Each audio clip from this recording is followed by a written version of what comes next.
嗨，大家好，欢迎大家来到我的频道。马上就到中国的传统节日端午节了。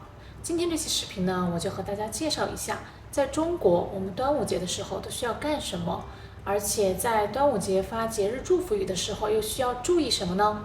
那话不多说，我们就开始吧。在大部分的节日里面，如果给别人发节日祝福语的话，我们一般会说什么什么节快乐。但是在端午节的时候，我们一般不会说端午节快乐，我们会说端午安康。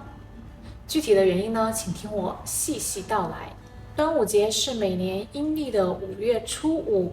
如果不知道阴历的小伙伴呢，可以看我前面有一期介绍日期的视频，我在那期视频里面有详细的介绍什么是阴历。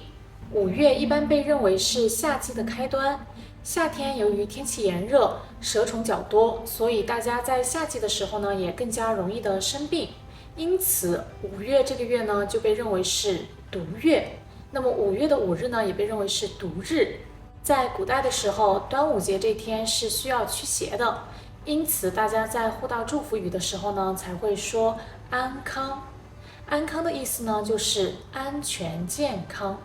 所以在端午节这天给朋友发祝福语的，千万不要发错喽。端午节的习俗呢有很多，今天我就选了几个比较重要的习俗来给大家介绍一下。端午节的第一个重要习俗就是吃粽子。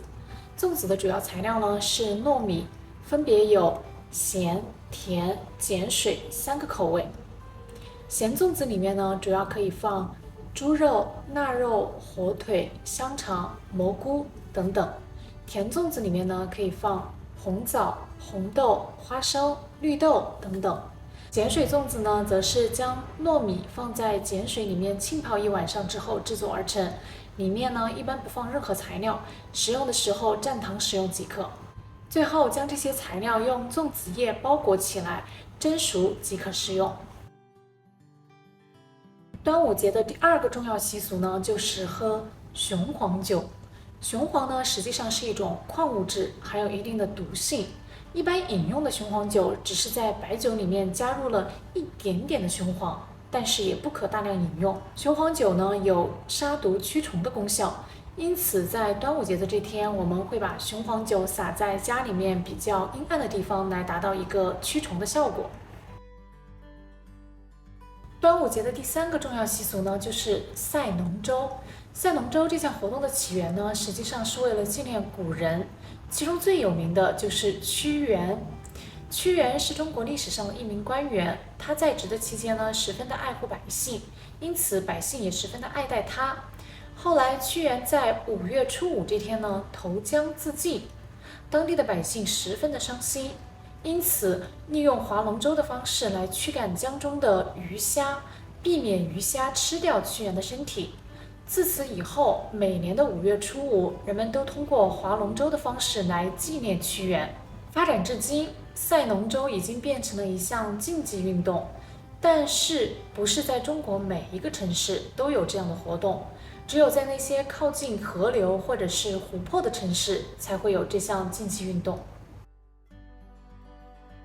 端午节的第4个重要习俗呢，就是挂艾草。艾草实际上是一种药草，它能够产生奇特的芳香，能够驱赶蚊虫、净化空气，所以实际上它的功效呢和雄黄酒的功效是差不多的，都是为了驱赶蚊虫。其实通过端午节的这些风俗习惯来看呢，我们可以看出来，端午节实际上是一个卫生健康节。都是通过一系列的方式来达到一个驱赶蚊虫、净化空气、驱邪的一个作用。